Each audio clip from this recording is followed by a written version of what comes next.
नमस्कार दोस्तों, मेरा नाम है शेखर और स्वागत है आप सभी का हमारे YouTube चैनल शिखर स्टडी पॉइंट पर। दोस्तों, हम इसमें देखने वाले हैं वस्तुनिष्ठ सामान्य ज्ञान से महत्वपूर्ण प्रश्नों को। लूसेंट वस्तुनिष्ठ सामान्य ज्ञान। दोस्तों, इसमें हम देखने वाले हैं भारतीय राज व्यवस्था। दोस्तों, भारतीय राज व्यवस्था के लिए एक अलग प्लेलिस्ट आपको दिखाई देगी।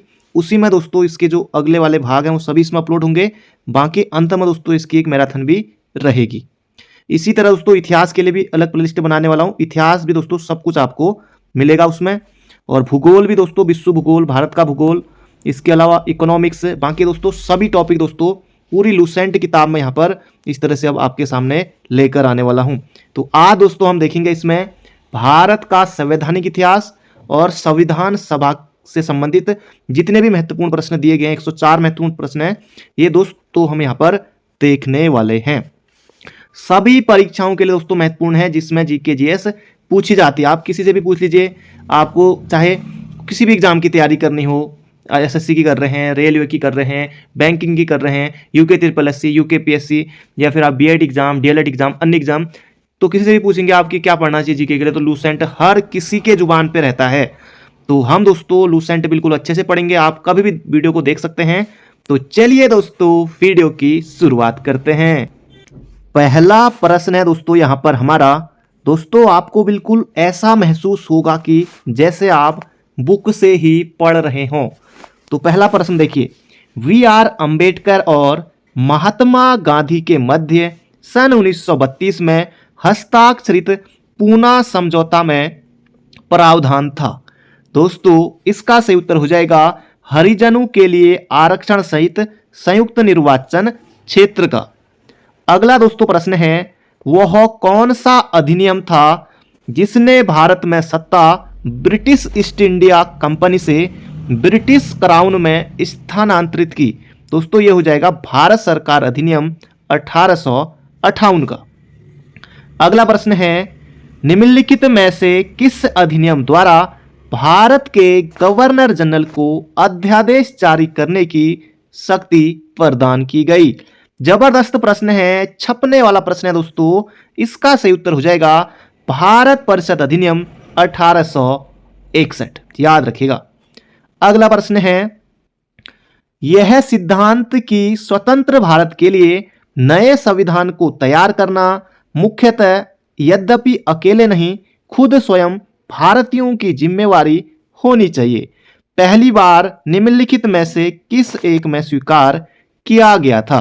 दोस्तों, यह हो जाएगा लिनलिथगो का अगस्त प्रस्ताव। अगला प्रश्न है, रेगुलेटिंग एक्ट पारित किया गया था। दोस्तों, रेगुलेटिंग एक्ट आया था 1773 ईस्वी में, ऑप्शन नंबर ए। अगला प्रश्न है, भारत के गवर्नर जनरल को किस एक्ट के द्वारा अपनी समिति के निर्णय को अस्वीकार करने का अधिकार मिला। दोस्तों, यह हो जाएगा 1786 का amendment act, option number C. अगला प्रश्न है, पिट्स इंडिया एक्ट किस वर्ष पारित किया गया। दोस्तों, यह हो जाएगा 1784 में पारित किया गया था पिट्स इंडिया एक्ट। अगला प्रश्न है, निम्नलिखित में से किस अधिनियम को मार्ले मिंटो सुधार के रूप में जाना जाता है। दोस्तों, इसका सही उत्तर हो जाएगा मार्ले मिंटो सुधार। दोस्तों, ये हो जाएगा भारत परिषद अधिनियम 1919। मार्ले मिंटो सुधार भारत परिषद अधिनियम 1909। तो ये आपको याद रखना है, भारत परिषद अधिनियम 1909, मार्ले मिंटो सुधार। अगला प्रश्न है, मिंटो मार्ले सुधार का उद्देश्य क्या था। तो इसका सही उत्तर हो जाएगा पृथक निर्वाचन प्रणाली, पृथक निर्वाचन प्रणाली। अगला प्रश्न है दोस्तों, मार्ले मिंटो सुधार बिल किस वर्ष में पारित किया गया। दोस्तों, इसका सही उत्तर हो जाएगा 1909 में, 1909। अगला प्रश्न है, मुसलमानों के लिए अतिरिक्त निर्वाचक मंडल प्रारंभ में किसके द्वारा लाया गया था। तो यह हो जाएगा मार्ले मिंटो सुधार 1909। अगला प्रश्न है, 1919 के इंडियन काउंसिल एक्ट में किस बात की व्यवस्था की गई थी। तो इसका सही उत्तर हो जाएगा सांप्रदायिक प्रतिनिधित्व। अगला प्रश्न है मॉन्टेग्यू चेम्सफोर्ड सुधार में प्रावधानों का सार था, तो यह हो जाएगा प्रांतों में दोहरा शासन। अगला प्रश्न है बहुत ज्यादा महत्वपूर्ण प्रश्न है दोस्तों, कई बार पूछा जा चुका है। 1946 का कैबिनेट मिशन 3 मंत्रियों से गठित था, निम्नलिखित में से कौन इसका सदस्य नहीं था? Lord Pethick Lawrence, Sir Stafford Cripps, A V Alexander. दोस्तों ये तीनों इसमें शामिल थे, तो लॉर्ड एमरी दोस्तों इसमें शामिल सदस्य नहीं था। अगला प्रश्न है कैबिनेट मिशन योजना के विषय में कौन सा सही नहीं है? प्रांतीय समूहीकरण, ये तो है। भारतीय सदस्यों वाला अंतरिम मंत्रिमंडल, ये भी है। संविधान निर्माण का अधिकार, ये भी है। इसका सही उत्तर हो जाएगा पाकिस्तान की स्वीकृति। ये दोस्तों कैबिनेट मिशन योजना के विषय में सही नहीं है। अगला प्रश्न है भारत का संविधान लागू होने तक स्वतंत्रता के पश्चात इसका शासन किसके अंतर्गत चलाया गया? दोस्तों इसका सही उत्तर हो जाएगा 1935 के भारत सरकार अधिनियम के अनुसार। अगला प्रश्न है भारतीयों को वर्ष 1947 में सार्वभौम सत्ता सौंपने की योजना निम्न में से किस नाम से जानी गई? दोस्तों ये हो जाएगा माउंटबेटन योजना। अगला प्रश्न है कौन सुमेलित नहीं है? मार्ले मिंटो सुधार, सांप्रदायिक प्रतिनिधित्व, बिल्कुल सही है। भारत सरकार अधिनियम 1935 स्वशासन, ये भी सही है। कैबिनेट मिशन, संविधान सभा का गठन, ये भी सही है।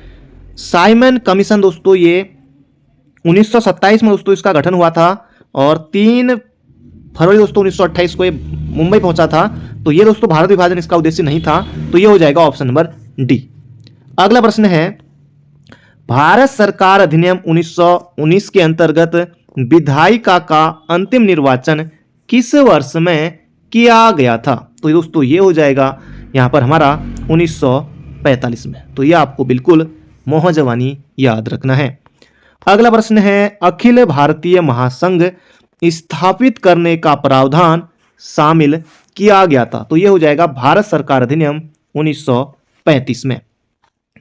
अगला प्रश्न है निम्नलिखित में से किस अधिनियम ने केंद्र में द्वैध शासन प्रणाली को स्थापित किया? तो ये हो जाएगा दोस्तों भारत सरकार अधिनियम 1935 के द्वारा।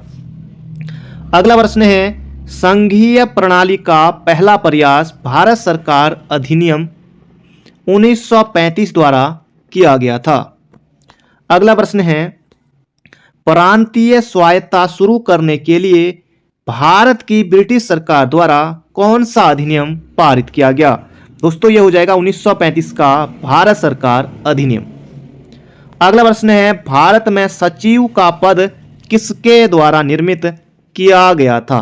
दोस्तों ये हो जाएगा भारत सरकार अधिनियम 1858 के द्वारा। अगला प्रश्न है किस भारत सरकार अधिनियम के तहत पहली बार विधायिका में कुछ निर्वाचित प्रतिनिधित्व की मंजूरी दी गई? दोस्तों ये हो जाएगा भारत सरकार अधिनियम 1909। अगला प्रश्न है भारत सरकार अधिनियम 1935 द्वारा स्थापित संघ में अवशिष्ट शक्तियां किसे दी गई? दोस्तों ये दी गई थी गवर्नर जनरल को। अगला प्रश्न है किस अधिनियम को मॉन्टेग्यू चेम्सफोर्ड सुधार के नाम से जाना जाता है? दोस्तों ये हो जाएगा भारत शासन अधिनियम 1919 के द्वारा। अगला प्रश्न है यूनाइटेड किंगडम की संसद का एक अधिनियम है जिसने 1947 में ब्रिटिश भारत को भारत और पाकिस्तान के 2 नए स्वतंत्र उपनिवेशों में विभाजित किया गया था। दोस्तों ये हो जाएगा भारतीय स्वतंत्रता अधिनियम। अगला प्रश्न है ये दोस्तों यहां पर सुमेलित करना रहेगा किस भारत सरकार अधिनियम के तहत पहली बार विधायिका में कुछ निर्वाचित प्रतिनिधित्व की मंजूरी दी गई? भारत सरकार अधिनियम 1919 दोस्तों ये जाएगा प्रांतों में द्वैध शासन। ए का दोस्तों 3 केवल एक ही ऑप्शन में है, तो बी हो जाएगा यहां पर हमारा बिल्कुल सही। भारत सरकार अधिनियम 1935 प्रांतीय स्वायत्तता, मिंटो मार्ले सुधार 1919 ये सांप्रदायिक निर्वाचन, भारत परिषद अधिनियम 1861 सती प्रथा का अंत किया गया था। और भारत सरकार अधिनियम 1858 के द्वारा ब्रिटिश शासन शक्ति में आया। दोस्तों ये हो गया ऑप्शन नंबर बी। अगला प्रश्न है का पिट्स इंडिया एक्ट। दोस्तों पिट्स इंडिया एक्ट कब आया था? तो 1784 ईस्वी का Pitt's India act British east India company के वाणिज्यिक और राजनीतिक कार्यों के बीच अंतर करता है। अब दोस्तों यहां से शुरू हो गए हैं संविधान सभा के महत्वपूर्ण प्रश्न। अब दोस्तों यहां तक हमने जो है 30 प्रश्नों को देख लिया है। अब यहां पर संविधान सभा के प्रश्नों को शुरू करते हैं। तो पहला प्रश्न है दोस्तों यहां पर हमारा 1922 ईस्वी में निम्नलिखित में से किसके द्वारा यह उद्गार व्यक्त किया गया कि भारतीय संविधान भारतीयों की इच्छा अनुसार होगा? दोस्तों ये कहा था महात्मा गांधी जी ने। अगला प्रश्न है 1924 ईस्वी में किसके द्वारा ब्रिटिश सरकार से यह मांग की गई कि भारतीय संविधान के निर्माण के लिए संविधान सभा का गठन किया जाए? दोस्तों ये किया था किसने? मोतीलाल नेहरू। मोतीलाल नेहरू। अगला प्रश्न है संविधान सभा के विचार का औपचारिक रूप से प्रतिपादन किसके द्वारा किया गया? दोस्तों ये हो जाएगा एम.एन. राय के द्वारा, मानवेंद्र नाथ राय के द्वारा। अगला प्रश्न है संविधान सभा को किसने मूर्त रूप प्रदान किया? दोस्तों ये हो जाएगा पंडित जवाहरलाल नेहरू जी ने।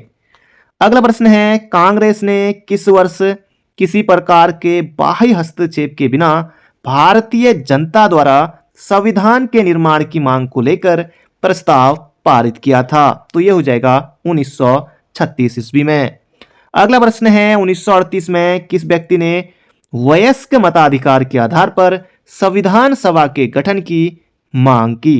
तो यह हो जाएगा पंडित जवाहरलाल नेहरू के द्वारा। अगला प्रश्न है वर्ष 1942 में किस योजना के तहत यह स्वीकार किया गया कि भारत में एक निर्वाचित संविधान सभा का गठन होगा जो युद्धोपरांत संविधान सभा निर्माण करेगी? दोस्तों यह हो जाएगा क्रिप्स मिशन योजना के तहत। अगला प्रश्न है भारतीय संविधान सभा के गठन की मांग सर्वप्रथम 1895 में किसके द्वारा की गई? तो इसका सही उत्तर हो जाएगा बाल गंगाधर तिलक के द्वारा की गई थी। अगला प्रश्न है भारत की संविधान सभा गठित करने का आधार क्या था? तो ये हो जाएगा कैबिनेट मिशन योजना 1946 के द्वारा। अगला प्रश्न है संविधान सभा का निर्माण किस योजना के तहत किया गया? दोस्तों ये हो जाएगा कैबिनेट मिशन योजना के तहत किया गया था संविधान सभा का निर्माण। अगला प्रश्न है सन 1936 में भारतीय राष्ट्रीय कांग्रेस द्वारा संविधान सभा के गठन की मांग कहां पर हुए अधिवेशन में रखी गई? दोस्तों ये हो जाएगा फैजपुर में। अगला प्रश्न है कैबिनेट मिशन योजना के अनुसार संविधान सभा में कुल कितने सदस्य होते थे? दोस्तों ये हो जाएगा 389। अगला प्रश्न है प्रस्तावित मूल संविधान में कुल सदस्यों का विभाजन किस प्रकार होना निश्चित हुआ था? ब्रिटिश प्रांतों के 292 प्रतिनिधि बिल्कुल है, देशी रियासतों के 93 प्रतिनिधि ये भी है, और मुख्य कमिश्नरी क्षेत्रों के 4 प्रतिनिधि ये भी है। तो ये हो जाएगा ऑप्शन नंबर डी उपयुक्त सभी। अगला प्रश्न है संविधान सभा में विभिन्न प्रांतों के लिए 292 सदस्यों का निर्वाचन होना था, इनमें से कांग्रेस के कितने प्रतिनिधि निर्वाचित होकर आए? दोस्तों ये आए थे 208। अगला प्रश्न है पुनर्गठन के फलस्वरूप वर्ष 1947 में संविधान सभा के सदस्यों की संख्या कितनी रह गई? दोस्तों ये रह गई थी 299। अगला प्रश्न है संविधान सभा पुनर्गठित में देशी रियासतों के लिए कितने प्रतिनिधि थे? दोस्तों ये थे 70। अगला प्रश्न है पुनर्गठित संविधान सभा में विभिन्न प्रांतों के लिए कितने प्रतिनिधि थे? दोस्तों ये हो जाएगा 229। अगला प्रश्न है कैबिनेट मिशन योजना के अंतर्गत संविधान निर्मात्री परिषद में प्रत्येक प्रांत की आवंटित सदस्य संख्या निर्धारित करने के लिए एक प्रतिनिधि कितनी जनसंख्या के अनुपात में था? दोस्तों ये हो जाएगा 10 लाख व्यक्ति। अगला प्रश्न है संविधान सभा के सदस्यों को निम्न में से किसने प्रत्यक्ष रूप से निर्वाचित किया? दोस्तों ये हो जाएगा प्रांतों की विधानसभा ने। अगला प्रश्न है संविधान सभा में किस प्रांत का प्रतिनिधित्व सबसे अधिक था? तो इसका सही उत्तर हो जाएगा संयुक्त प्रांत बोले तो यूपी का। अगला प्रश्न है संविधान सभा में किस देशी रियासत के प्रतिनिधि ने भाग नहीं लिया? दोस्तों ये किसने नहीं लिया था? हैदराबाद ने। अगला प्रश्न है बी आर अम्बेडकर का संविधान सभा में निर्वाचन हुआ था पश्चिम बंगाल से। अगला प्रश्न है मुस्लिम लीग ने किस कारण संविधान सभा का बहिष्कार किया था? दोस्तों ये हो जाएगा मुस्लिम लीग मुस्लिमों के लिए एक अलग संविधान सभा चाहती थी, तो ये हो जाएगा ऑप्शन नंबर सी। अगला प्रश्न है दोस्तों संविधान सभा का चुनाव निम्न में से किस आधार पर हुआ? दोस्तों ये हो जाएगा वर्गीय मताधिकार के आधार पर। अगला प्रश्न है संविधान सभा के सदस्य प्रतिनिधि थे? दोस्तों ये हो जाएगा जनता द्वारा अप्रत्यक्ष निर्वाचित, ऑप्शन नंबर बी। अगला प्रश्न है भारतीय संविधान निर्मात्री सभा प्रांतीय विधानसभाओं द्वारा परोक्ष रूप से आनुपातिक प्रतिनिधित्व प्रणाली द्वारा चुनी गई थी।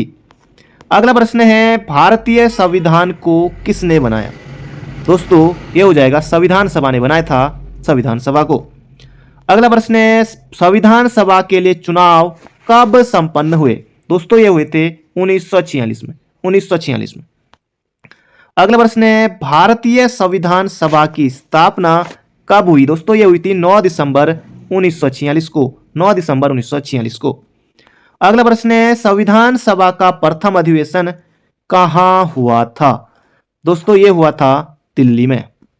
अगला प्रश्न है संविधान सभा के उद्घाटन अधिवेशन की अध्यक्षता किसने की थी? दोस्तों ये हो जाएगा सच्चिदानंद सिन्हा ने। अगला प्रश्न है भारतीय संविधान सभा का पहला सत्र हुआ था 9 दिसंबर 1946 को, यह आपको याद रखना है। अगला प्रश्न है संविधान सभा के अस्थायी अध्यक्ष कौन थे? तो ये दोस्तों कौन थे? डॉक्टर सच्चिदानंद सिन्हा, ऑप्शन नंबर सी। अगला दोस्तों प्रश्न है संविधान सभा के स्थायी अध्यक्ष कौन थे? तो ये हो जाएगा डॉक्टर राजेंद्र प्रसाद। अगला प्रश्न है डॉक्टर राजेंद्र प्रसाद को संविधान सभा का सभापति चुना गया? दोस्तों ये चुना गया था दिसंबर 1946 ईस्वी में। अगला प्रश्न है संविधान सभा के संवैधानिक सलाहकार कौन थे? दोस्तों ये कौन थे? वेनेगल नरसिंह राव, वीएन राव। तो ये आपको याद रखना है, ऑप्शन नंबर डी हो जाएगा सटीक उत्तर। अगला प्रश्न है संविधान सभा के चुने गए स्थायी अध्यक्ष कौन थे? तो डॉक्टर राजेंद्र प्रसाद। अगला प्रश्न है कौन संविधान सभा का सदस्य नहीं था? के एम मुंशी बिल्कुल थे, टीटी कृष्णाचारी ये भी थे, एन गोपाल स्वामी आयंगर ये भी थे, एच.एन. बेग दोस्तों ये संविधान सभा के सदस्य नहीं थे। अगला प्रश्न है संविधान के विभिन्न पहलुओं के अध्ययन हेतु संविधान सभा ने कितनी समितियां नियुक्त की थी? दोस्तों ये हो जाएगा 13, ऑप्शन नंबर सी। अगला प्रश्न है संविधान सभा के प्रारूप मसविदा समिति की नियुक्ति कब की गई? दोस्तों ये की गई थी 29 अगस्त 1947 को। अगला प्रश्न है भारतीय संविधान सभा की प्रारूप यानी कि मसविदा समिति के अध्यक्ष दोस्तों हो जाएगा doctor B R Ambedkar, Bhimrao Ambedkar. अगला प्रश्न है संविधान सभा के प्रारूप मसविदा समिति में सदस्यों की संख्या कितनी थी? दोस्तों ये कितने थे? 7 लोग थे, 7। अगला प्रश्न है भारतीय संविधान की प्रारूपण समिति के सदस्य नहीं थे? दोस्तों ये हो जाएगा डॉक्टर राजेंद्र प्रसाद प्रारूप समिति के सदस्य नहीं थे। अगला प्रश्न है कौन प्रारूप मसविदा समिति का सदस्य नहीं था? गोपाल स्वामी आयंगर ये दोस्तों बिल्कुल थे, के एम मुंशी ये भी थे, मोहम्मद सदाउल्ला ये भी थे, जवाहरलाल नेहरू दोस्तों ये नहीं थे। अगला प्रश्न है संविधान की प्रारूप समिति के समक्ष प्रस्तावना का प्रस्ताव किसने रखा था? दोस्तों ये हो जाएगा पंडित जवाहरलाल नेहरू ने रखा था।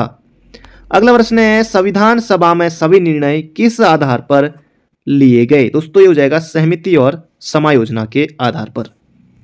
अगला प्रश्न है संविधान सभा में उद्देश्य प्रस्ताव प्रस्तुत किया। दोस्तों उद्देश्य प्रस्ताव पंडित जवाहरलाल नेहरू ने प्रस्तुत किया था।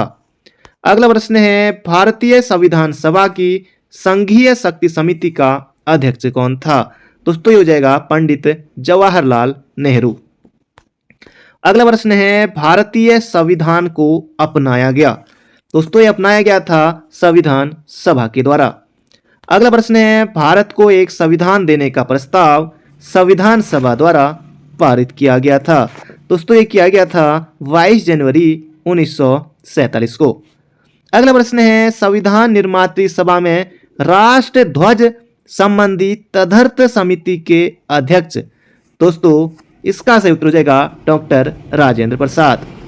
अगला प्रश्न है भारतीय राष्ट्रीय ध्वज के प्रारूप को किस दिन स्वीकार किया गया। तो यह हो जाएगा 22 जुलाई 1947 को। अगला प्रश्न है भारत की संविधान सभा ने किस तिथि को राष्ट्र ध्वज को अपनाया। दोस्तों यह अपनाया था 22 जुलाई 1947 को। बिल्कुल मोहजवानी याद रखिएगा। अगला प्रश्न है संविधान सभा ने संविधान को अंतिम रूप से किस दिन पारित किया था। तो 26 नवंबर 1949 को। बिल्कुल याद रखिएगा। अगला प्रश्न है संविधान सभा अंतिम रूप से किस दिन आखिरी बार मिली। तो ये मिली थी 24 जनवरी 1950 को। अगला प्रश्न है संविधान सभा के कितने उपस्थित सदस्यों ने संविधान पर हस्ताक्षर किया। दोस्तों ये हो जाएगा 284 सदस्यों ने। अगला प्रश्न है संविधान सभा द्वारा अंतिम रूप से पारित संविधान में कुल कितने अनुच्छेद और अनुसूचियां थी। तो इसका सही उत्तर दोस्तों हो जाएगा 395 अनुच्छेद और 8 अनुसूचियां थी। ये हो जाएगा दोस्तों ऑप्शन नंबर सी। अगला प्रश्न है संपूर्ण भारतीय संविधान के निर्माण में संविधान सभा को कितना समय लगा।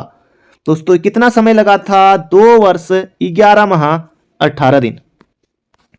अगला प्रश्न है किस दिन से संविधान सभा का अंतरकालीन संसद के रूप में आविर्भाव हुआ। दोस्तों ये हो जाएगा 26 जनवरी 1950 को। अगला प्रश्न है जिस संविधान सभा द्वारा भारत के संविधान का अधिनियमन किया गया उसके सदस्य कौन थे। तो इसका सही उत्तर दोस्तों हो जाएगा यहाँ पर हमारा विभिन्न प्रांतों की विधानसभाओं द्वारा नामित। अगला प्रश्न है भारत के लिए संविधान सभा की रचना हेतु संविधान सभा का विचार निम्नलिखित में से सर्वप्रथम किसने प्रस्तुत किया। दोस्तों ये क्या था स्वराज पार्टी ने 1924 में। अगला प्रश्न है भारतीय संविधान सभा के प्रथम अधिवेशन की अध्यक्षता इन्होंने की थी। तो डॉक्टर सच्चिदानंद सिन्हा ने की थी। अगला प्रश्न है जवाहरलाल नेहरू ने भारत की संविधान सभा की किस बैठक में उद्देश्य प्रस्ताव रखा था। तो तीसरी में रखा था। अगला प्रश्न है भारत की संविधान सभा के संबंध में निम्नांकित कथनों पर विचार कीजिए। संविधान सभा का अंतिम अधिवेशन 24 जनवरी 1950 को हुआ था। बिल्कुल सत्य कथन है।